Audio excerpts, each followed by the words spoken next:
हरियाणा से बड़ी खबर है। विधानसभा चुनाव समिति की घोषणा की। बीजेपी ने हरियाणा के लिए चुनाव समिति की घोषणा कर दी है। बड़ी खबर आपको बता दें, हरियाणा से बड़ी खबर आपको बता रहे हैं। बीजेपी ने विधानसभा चुनाव समिति की घोषणा कर दी है। विधानसभा चुनाव के लिए समिति की घोषणा कर दी है और बीजेपी हरियाणा से जुड़ी बड़ी अपडेट। बीजेपी हरियाणा के लिए चुनाव समिति की घोषणा कर दी है और हरियाणा से बड़ी अपडेट आपको बता दें, आगामी विधानसभा चुनावों के लिए हरियाणा में बीजेपी ने अपनी चुनाव समिति की घोषणा कर दी है। ये बड़ी जानकारी। और यहां पर हरियाणा में बीजेपी ने अपनी चुनाव समिति की घोषणा कर दी है।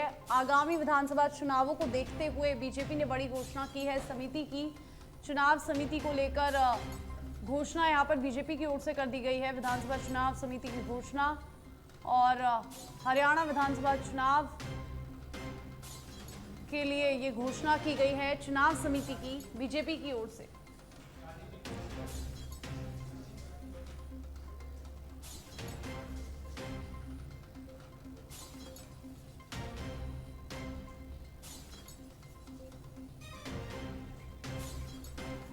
और ज्यादा जानकारी के लिए राजीव हमारे साथ सीधा फोन लाइन पर जुड़ गए हैं। राजीव, बीजेपी ने हरियाणा चुनावों के लिए अपनी समिति की घोषणा कर दी है। फिलहाल कुछ क्या ताजा जानकारी और क्या कुछ इस सूची में किन किन के नाम है वो उसके मायने बता दीजिए और पूरी जानकारी दे दीजिए। बिल्कुल, देखिए इस बार हरियाणा विधानसभा चुनाव को जीतने के लिए भारतीय जनता पार्टी पूरी ताकत के साथ तैयारी में जुट गई है। पिछले दिनों गृह मंत्री अमित शाह के घर पर हरियाणा बीजेपी की बैठक हुई थी। उस बैठक में लगभग सारी तैयारियों को लेकर चर्चा की गई है और आज जो है प्रदेश चुनाव समिति का गठन किया गया है। उस प्रदेश चुनाव समिति में कौन कौन लोग हैं उन नामों का डिक्लेरेशन कर दिया गया है। देखिए, इसमें अगर बात किया जाए तो पंडित मोहनलाल कौशिक हैं, विधायक हैं। जो मुख्यमंत्री नायब सिंह सैनी है उनको भी रखा गया है। मनोहर लाल, देखिए मनोहर लाल खट्टर है, पूर्व मुख्यमंत्री है, उसमें केंद्र में मंत्री है।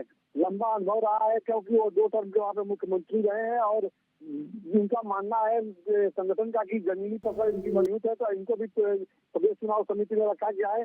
राव इंद्रजीत सिंह कद्दावर नेता है, पहले दूसरे राजनीतिक दलों में रह करके तमाम मजबूती से काम उन्होंने किया, लेकिन भारतीय जनता पार्टी में आने के बाद भी ये कद्दावर नेता हैं और केंद्र में मंत्री हैं। इनकी पकड़ जो है गुरुग्राम सेक्टर में बहुत तगड़ा है, तो माना जाता है कि इनका जो मैसेज होता है वो लोगों के ऊपर असर करता है। इनको भी प्रदेश चुनाव समिति में रखा गया है। वहीं कृष्णपाल गुर्जर, देखिए ये भी केंद्रीय राज्य मंत्री है, इनको भी इसमें रखा गया है। सुधा यादव भाजपा संसदीय बोर्ड में है और सुधा यादव पूर्व सांसद हैं, इनको भी रखा गया है। रामविलास शर्मा पूर्व प्रदेश अध्यक्ष है, इनको भी प्रदेश चुनाव समिति में रखा गया है।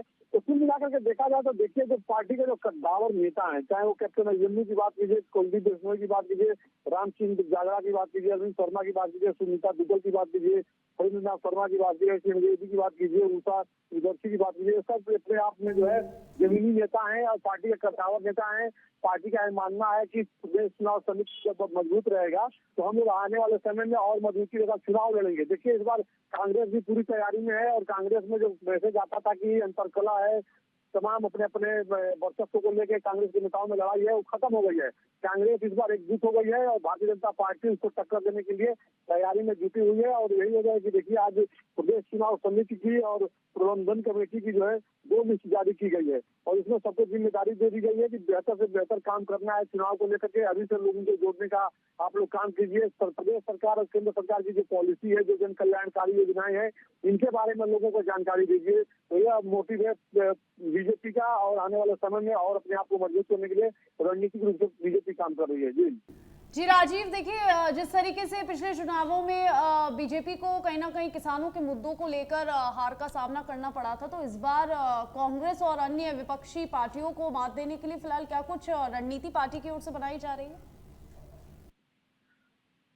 देखिए, सबसे बड़ी बात है कि लोकसभा चुनाव में जो नतीजे आए हैं उसके बाद भारतीय जनता पार्टी पूरी तरह से एक्टिव हो गई है। क्योंकि देखिए भारतीय जनता पार्टी को खुद जो है लोकसभा चुनाव में 240 सीट मिले हैं, क्योंकि भारतीय जनता पार्टी का स्लोगन था अब की बार 400 पार।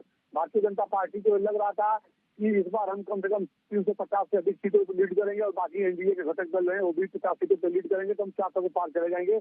लेकिन ऐसा हुआ नहीं। भारतीय जनता पार्टी चाहे वो उत्तर प्रदेश हो या राजस्थान हो या हरियाणा हो या दूसरे जो राज्य हैं, वहाँ पे लगातार सर्वे की है कि आखिर जो राजनीतिक जमीन खसक रहा है भारतीय जनता पार्टी के पीछे कारण क्या है। और यही वजह कि देखिए 3 राज्यों में चुनाव है। बात किया जाए तो हरियाणा और महाराष्ट्र, झारखंड, इन तीनों राज्यों में भारतीय जनता पार्टी कमल खिलाने के लिए पूरी रणनीतिक रूप से काम कर रही है।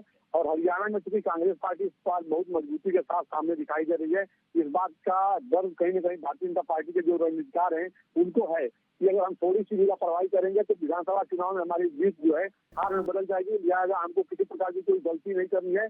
और यही वजह है कि भारतीय जनता पार्टी देखिए पहले दिन से ही एक्टिव है, लगातार बैठकों का दौर चल रहा है। अगर पिछले महीने की बात की जाए तो जो बीजेपी के राष्ट्रीय अध्यक्ष जेपी नड्डा, उनके घर पर कई दौर की बैठक हुई। और अब जो है कुछ दिन पहले, 2-3 दिन पहले की बात बता रहे हैं कि जो राष्ट्रीय कहा जा सकता है गृह मंत्री और बीजेपी के जो चाणक्य हैं अमित शाह, उनके घर पर बैठक हुई। इस बैठक में प्रदेश अध्यक्ष के साथ साथ जो मुख्यमंत्री हैं, जो प्रभारी है, सभी लोग बैठक में मौजूद थे और इसी रणनीति पर चर्चा की गई कि कैसे हम इस बार जीत सुनिश्चित करें। तो वहीं पर ये तमाम नाम फाइनल कर दिए गए थे कि प्रबंधन कमेटी ने किसको रखना है, प्रदेश चुनाव समिति ने किसको रखना है। जल्द ही बताया जा रहा है कि चुनाव आयोग अभी तारीख का ऐलान करेगा, उसके पहले भारतीय जनता पार्टी अपने उम्मीदवारों का नाम भी घोषित कर सकती है। इस तरह की भारतीय जनता पार्टी में तैयारी चल रही है।